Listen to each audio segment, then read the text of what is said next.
Have you ever wondered why you might crave strong sensations like blasting music, spicy food, or constant movement, while at other times a simple sound or scratchy tag in your shirt feels unbearable? That's the fascinating world of sensory processing at play. I'm Melanie Lambert, occupational therapist and sensory coach. I guide individuals from a place of overwhelm and uncertainty to calm, clarity, and confidence, empowering them with tools to regulate their nervous system, reduce anxiety, and feel in control of their sensory world. Now, we all process sensory input every single day. It's how we respond to the world around us. But when the brain struggles to make sense of this information, when it can't integrate it in a way that feels manageable, that's when we talk about sensory processing disorder, or SPD. And today I'm going to break it down in a simple way so that you can see where you or someone you know might fit into this spectrum. So let's start with the basics. Sensory processing is your brain's way of sorting through all the input it gets from sights, sounds, smells, touch, taste, movement, and even internal signals like hunger or heart rate. When your brain organizes sensory input effectively, you can filter out what doesn't matter and stay regulated. But when there are difficulties, like with sensory processing disorder, ADHD, or autism, the signals can feel too strong, too weak, or just plain confusing. And that can show up in all kinds of ways, from mild annoyance to actual physical pain. One helpful way to understand SPD is through Dunn's model of sensory processing. It looks at two things: how sensitive your brain is to sensory input, which is your threshold, and how you respond to it, either more passive or more active. When you put those together, you get 4 patterns. First be low registration. This is when someone has a high threshold but a passive response. In everyday terms, they don't notice sensory input. They might seem uninterested, underreactive, or hard to engage because their system isn't picking up on those signals strongly. Secondly, sensory seeking. Here you have a high threshold but an active response.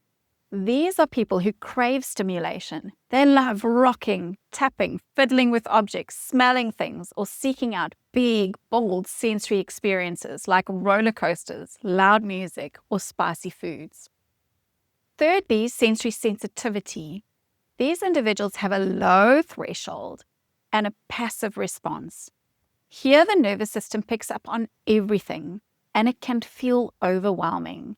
The tricky part is, instead of changing the environment, these individuals often just endure it, leading to distraction, discomfort, and emotional exhaustion. And lastly, sensory avoiding. These individuals have a low threshold, but an active response. They are very aware of sensory input and will actively work to avoid it, skipping crowded places, choosing soft clothing, avoiding strong smells, or keeping their environment quiet and predictable. Another lens is Miller's classification, which splits sensory processing disorder into 3 main types. Firstly, sensory modulation disorder. This is the most common. It affects how people regulate sensory input, whether they're hypersensitive or hyposensitive or sensory seeking. It often interferes with daily life, things like eating, sleeping, or socializing. Secondly, a sensory-based motor disorder. This impacts movement and coordination. It includes dyspraxia, which involves trouble planning movements, and postural disorder, which shows up as poor balance or low muscle tone. It might look like clumsiness, difficulty with sports, or trouble with balance. And lastly, a sensory discrimination disorder. This makes it hard to distinguish between sensory inputs. For example, not being able to tell where a sound is coming from, or mixing up textures.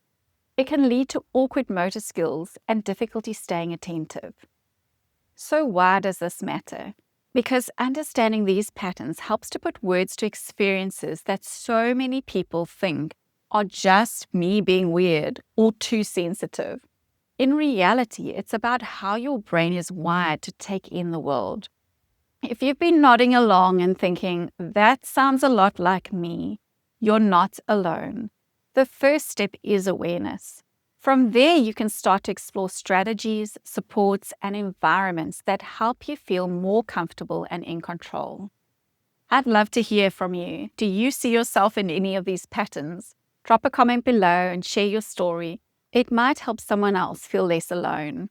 And if you'd like a simple, practical way to start, I've put together a free sensory overload checklist, a guide to help you spot the signs and patterns that show up when you're reaching your sensory limit. You can grab it in the description below. Thanks so much for being here. Don't forget to like, subscribe, and share if this resonated. Remember, you're not too much and you're not alone.